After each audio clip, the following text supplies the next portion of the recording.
Have you come to the place that you believe that you deserve good things? Welcome in. I'm the Hermit Poet, and welcome to day 179. Well, you know, half the battle is coming to the place of really believing you deserve good things. It's learning to account for all of your virtues and strengths as often as you do your shortcomings. And that comes from the Pivot Year Devotion by Brianna Wiest. Welcome back in to the Pivot Year Devotional, day 179, and I'm walking on cloud 9. We are up to 289 students subscribed and taking the Pivot Year Devotion. That is wonderful. We are lacking one more of 290. And what is even more exciting and's got me stoked up is the fact that you folks are starting to finally comment. And I love it when you comment. It tells me that I'm doing something right or I'm doing something wrong, or you want to hear something or you don't want to hear something, or you're inspired by something I've said. So feel free to comment. The people that have commented, you know that I jump right on it. When I see a comment, I get right back on it with you because it's that important for the feedback for you and for me. This is a community of people, hurting people that are healing, and we are here to bear one another's burdens. And so today we are talking in day 179 about the internal ledger. And this is what I got from that devotion, and I put it in a poem. I wrote this poem. It's called The Internal Ledger. The ledger in your mind is old, with heavy ink and stories told. You've memorized the debt and loss and calculated every cost. You count the times you fell behind with ruthless focus in your mind. But leave the pages blank and white, where virtues glow with steady light. Half the battle, fierce and deep, is waking from this hollow sleep, to look upon your own two hands as someone worthy of the lands, to see the strength that pulled you through the honest parts and heart of you, and realize you deserve the grace of every warm and open place. You are not just a tool to strain, to stretch beneath the weight of rain. Life was never meant to be a constant test of wait and see. It is a call to build a home beneath the vast and starry dome, to find a place to rest and stay once you have cleared the jagged way. You are the first who must decide to set the heavy shame aside. You more than anyone on earth must be the one to claim your worth, to want the best for who you are, beyond the reach of every scar. This is the spark, the rise, the call, the place that starts to change it all. And so, my question to you today, do you know, do you feel you are worthy of good things in your life? Because you are. The Hermit Poet says you are, and I believe in you. And I believe that that you are worthy of good things. But you've got to believe for yourself. Because if you do not believe that, you will never treat yourself right, and you will never get to a point where you can heal. You know, it's all up here in your thinking. If you constantly beat yourself up and you constantly walk to the drum that has been beating in your head, from your parents to the kids at school, to your own poor self-image, that is who you will always be if you don't change. So the eternal ledger, let's do the devotion, let's do the teaching. Most of us are expert accountants of our own failures. God knows I was. We can list our shortcomings, missed opportunities, and mistakes with perfect clarity. I did it for 50 years, so don't tell me you're not doing it. I know damaged, hurt people do it all the time. By day 179 challenges the blue-collar mind to balance the books. We are halfway through this program. We are headed to December. By now, you should be getting up out of the floor, and you should have stopped triggering a little bit. You should have started doing the applications, and you should be further along with this hermit poet in this van than you were back in January when we started. Half the battle in this life is simply reaching the place where you believe you deserve good things. Whether you are 12 or 60, you must learn to account for your virtues and strengths as often as you do your flaws. Worthiness is not a reward for being perfect. It is the baseline for being a human being who is trying their best. All right, yes, I have flaws.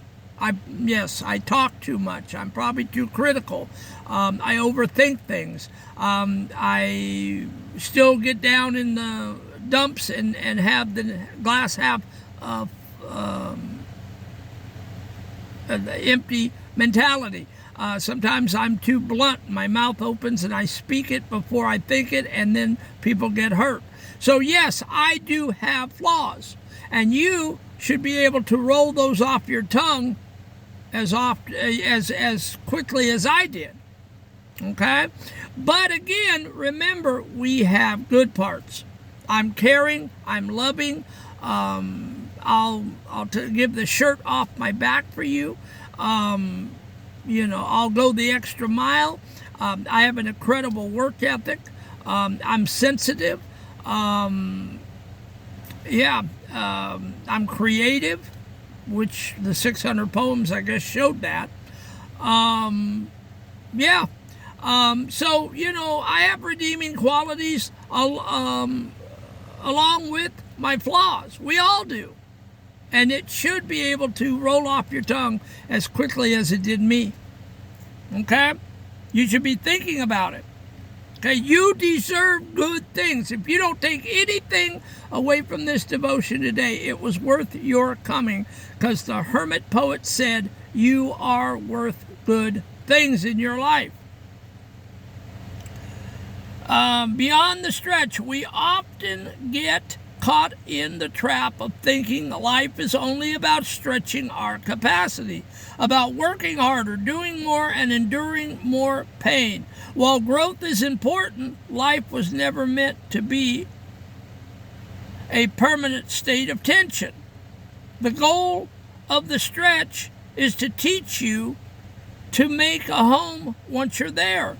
You are allowed to arrive. You are allowed to enjoy the space you have carved out. You aren't just a beast of burden. You are the architect of your own peace. And that's what I'm afraid of. You're going to work this year, and you're going to arrive at the place you need to be, and it's not going to be good enough. You're not going to allow yourself to rest and to say, I've arrived. Well, guess what? The hermit poet has arrived. When those 600 poems flowed out of me last June through November, 600 of them, 3 to 6 a day, I got all that stinking thinking garbage, trauma, abuse, sexual assault out on paper. I did the heavy lifting for 6 months, and I feel like that I've arrived. This is the place that God wanted me to be up here teaching this. This feels comfortable. It feels like a worn-out sweater. It feels like a comforting blanket to be up here. I'm being able to use my talents and giftings to teach and to empathize with you, to pray for you, and to just help you to heal. And that's what I've always wanted in my life. I, at one time, wanted to be a minister. It never happened. I wanted to be a counselor. It never happened. I wanted to do child services and help abused kids. It never happened. And it was a tough battle when each of those fell through, because I didn't know what the heck was happening. But then last June through November, I wrote the poems, and then AI told me, you need to go and read one on TikTok. And I did, and the rest is history. I found the book, The Pivot Your Devotion in a Salvation Army, one Saturday. I picked it up, I looked at it, and it spoke to my heart deeply, and I wept in that Salvation Army over those pages, because it told me exactly what all my pain and all my sorrow and this long, convoluted journey was about. And it wasn't about a cosmic killjoy up there beating my brains out. It was about me healing up, me going through the fires, and me coming out the other end with a testimony of healing so that I could help common people in common situations. We're not twerking up here. We're not up here trying to run ads and run ad campaigns. We're not trying to get rich. I would never get rich off the backs of you folks. That is sick. That is nasty and ugly, to have a trauma channel and try to get 1 million people and try to get rich off of people's pain and anguish. That's not what this is about. It never was about that. It's about helping you heal. So, the most important realization of day 179 is that you must be the first person to want the best for yourself. You cannot wait for the world to grant you permission to feel good or for someone else to validate your worth. The cavalry is not coming, okay? The man on the white steed is not coming to bail you out. The world doesn't care about you. I'm sorry to say that, but at 60 years of age, I realized that.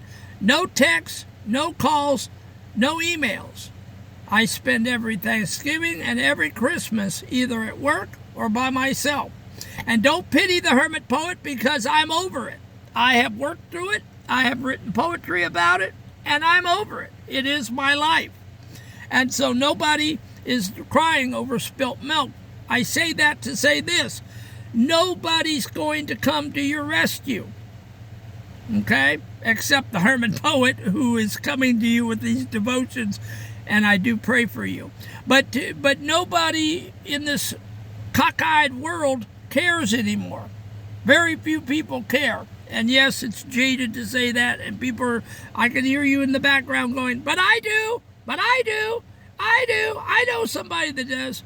And yes, there are people that still do, but for the majority of the world, people just are not getting involved with each other anymore. If you don't advocate for your own soul, no one else can do it for you. This self-advocacy is the start of it all. When you decide that you are worthy of a good life, your actions, boundaries, and decisions begin to align with that belief, and it's happening in my life. People aren't walking on me anymore. People aren't abusing me anymore, because I won't have it. There's boundaries in my life. I find out just who you are and what you're about. I let you into my life just enough to I give you just enough rope to hang yourself, and then I kick you out, because I cannot do all that garbage anymore. I'm a heart patient, and I will not live like that. You will not kill me from congestive heart failure, AFib, or a heart attack or a stroke. It's not going to happen. I love myself too much to allow you to do that. All right. Now, the application, we're going to wrap it up, okay? The Virtue Balance Protocol. Balance of the books. Take a piece of paper on the left, write 3 shortcomings you've been dwelling on. On the right, write 3 virtues or strengths you have exhibited this week. I was patient. I worked hard. I kept my word. Do not let the left side outweigh the right. You better have more on the right than you do on the left. That's a sign that you're healing. Claim the baseline worth. Say out loud, I deserve good things simply because I am here and I am trying. Notice any internal resistance to that statement. That resistance is the battle you are currently winning. The home check. Identify one area where you have been stretching and pushing yourself relentlessly today. Give yourself permission to make a home in that area. Take a break, enjoy a small win, or simply stop the frantic pace for an hour. And then the step forward. Act as your own best advocate today. Stand up for yourself. If you have a choice between a path that drains you and a path that nourishes you, choose the one that nourishes you. Prove to yourself that you want the best for you. That is the spark, and that changes the rest of your story. All right, guys, and listen, people are going to poo-poo you. They're going to say you're selfish. They're going to say you're into yourself, that you're a narcissist, but that's not true. That is not true at all. You are taking care of yourself, because if you don't take care of numeral one, you are no good to help anyone else. You have to be caring for your own soul before you can care for anyone else out there. All right, guys, I love you. We're almost 17 minutes in, and I try to let you go in a timely manner because I honor your time, and I know you're busy out there. I could talk to you all day, but I will not, and I'm sure you're glad of that. All right, guys, I'm praying for you. I love you. Go out there, show up, show out, and let the world hear you roar, and enjoy your Sunday, and I'll catch you back tomorrow for the beginning of the week. We're at day 180 tomorrow. Can you believe it? I love you. Have a great day.